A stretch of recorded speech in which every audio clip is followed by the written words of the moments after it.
준비하고 있다가 올라오는 이스라엘 백성들을 완전히 그냥 때리고 죽이고 살육이 일어나고, 그때 하나님께서 얼마나 마음이 아프신지, 그 마음의 아픔을 거기에서 끝난 게 아닙니다. 마음의 아픔 끝난 것이 아니에요. 그 불순종에 대한 분명한 하나님의 말씀이 있지요. 신명기 1장 45절에 이어지는 말씀이 너희 소리를 듣지 않고 너희 소리에 귀를 기울이지 아니하리라. 그렇게 기도해도 이제는 듣지 않고 귀를 기울이지 아니하리라. 하나님의 타이밍이 있는데, 하나님이 해야 될 때가 있는데 올라가지도 말고 싸우지도 말라. 지금은 싸울 때도 아니다. 지금은 올라갈 때가 아니다. 우리 믿음의 사람이 올라갈 때와 싸울 때를 잘 구분해야 돼. 그런데 하나님의 그 음성에 귀를 기울이지 않았던 이스라엘 백성들이 바로 이 아모리 족속들에게 때가 일어나듯 내려오는 그들에게 얼마나 많은 문매를 맞고 고통을 당한. 그리고 하나님도 그때에 징계를 하시잖아요. 내 이제는 귀를 기울이지 않고 내가 듣지도 않겠다. 왜 내 말을 그렇게 안 듣느냐 하는 것입니다. 이게 하나님이 첫 번째 불순종의 장애물입니다.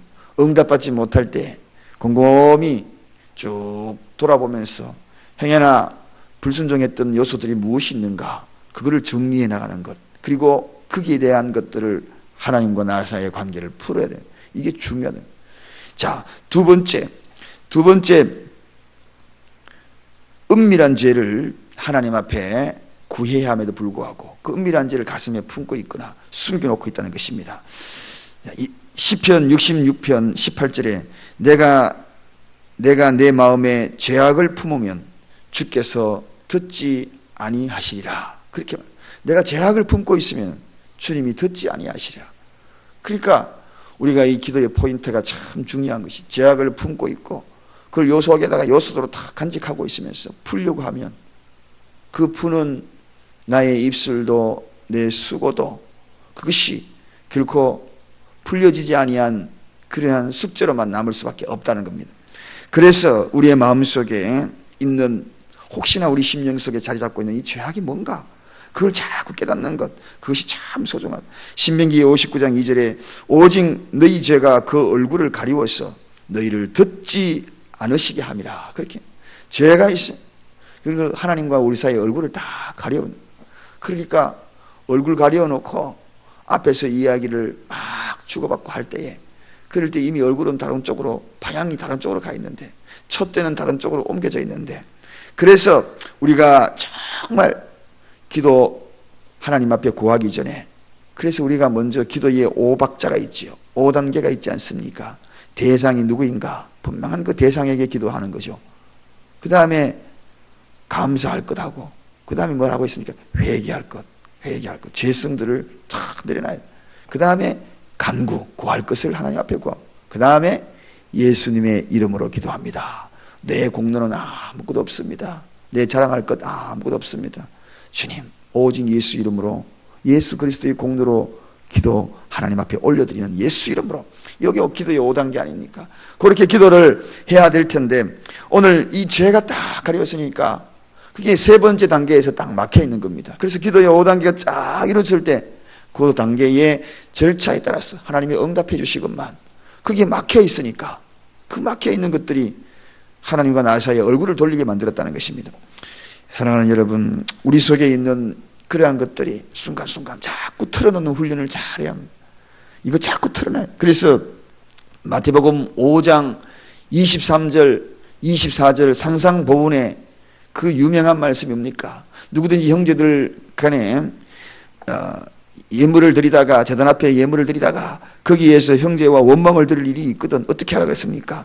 형제와 화목하고 와서 해라. 그렇게 뭔가 자꾸 걸리는 것이 있으면, 자꾸 기도하다 보면 자꾸 걸리는 것이 있어요.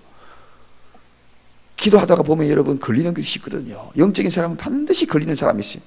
기도하다 보면 자꾸 걸려요. 그럴 때 그걸 해결하고 하라는 것입니다. 그럴 때 쭉 떨린다. 여러분 기도할 때 무엇이 자꾸 걸립니까? 걸리는 것이 뭔가요? 걸리는 것이 있는 것이 바로 한마디로 이야기하면 하나님의 영이 지적해주는 죄성이라는 거죠. 그럴 때에 그것을 해결하라는 것입니다. 우리가 복음을 전할 때도 걸리는 것이 있어요. 딱 저 사람 전해라 이 마음이 자꾸 들어가는데 외면할 때가 있거든요. 억지로 외면할 때. 그럴 때 집에 돌아와서 가만히 생각하면 내가 그때 그때 전할 걸. 여러분, 그 전하지 않는 것이 후회스러울 때가 있습니다. 만약에 그 사람이 가다가 교통사고로 죽었다면 그 책임은 누구에게 돌리겠어요? 그 사람이 만약에 그날 밤에 생명을 거두었다면 그 책임을 누가 돌리겠어요? 그래서 자꾸 그때 때가 있는 겁니다. 목적과 기한이 하나님의 때가 있는 거거든요. 그걸 놓치면 안 돼요. 기도도 때가 있고 회개도 때가 있고, 그래서 하나님 앞에 자꾸 그런 마음에 걸리는 것들이 있으면 자꾸 해결하려고 그래요.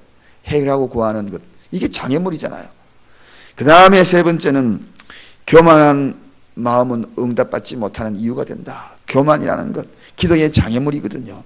바리새인들이 얼마나 기도 많이 했습니까? 그들이 한 자랑이 뭡니까?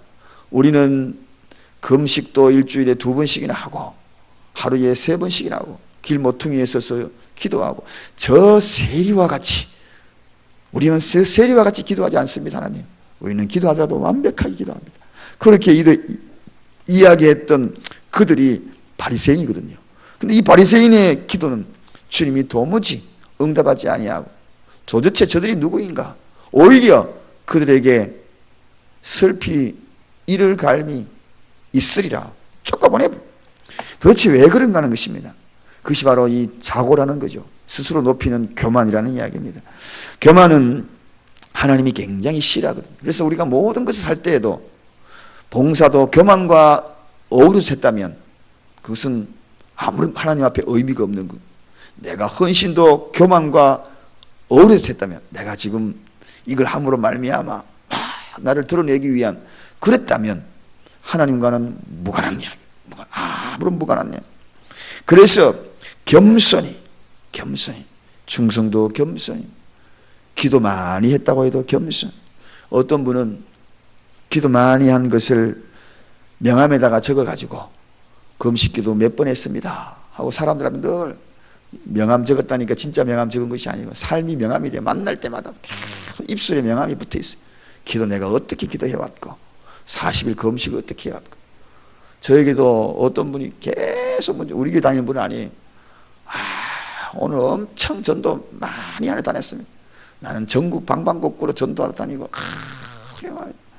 계속 영상 찍어가지고, 나는 뭐 했습니다. 오늘은 뭐 했습니다.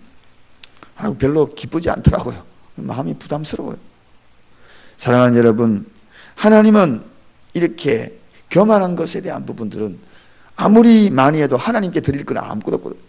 자랑 다 해버렸다 그러면 그 자랑으로 인하여서 세상 사람들에게 칭찬은 많이 듣지만 하나님 앞에 칭찬드릴 것은 아무것도 없다고 성경에서 그렇게 이야기해요. 이미 상 다 받았다고. 그렇습니다. 교만은 이미 상 다 받아버렸어요. 사람들한테 상 다 받아버렸어요. 그래서 우리가 할 일은 기도하면 할수록 낮아지는 것, 기도하면 할수록 겸손해지는 것, 이것이 응답받는 비결입니다. 그 다음에 네 번째는 정욕으로 구하면 응답받을 수 없다는 것입니다. 정욕, 구하여도 받지 못하면 정욕으로 쓰려고 잘못 구함이니, 야고보서 4장 3절, 정욕으로 쓰려고 잘못 구함이니, 구하여도 받지 못하면 정욕으로 쓰려고 잘못 구함이니, 이 정욕으로 쓴다는 것.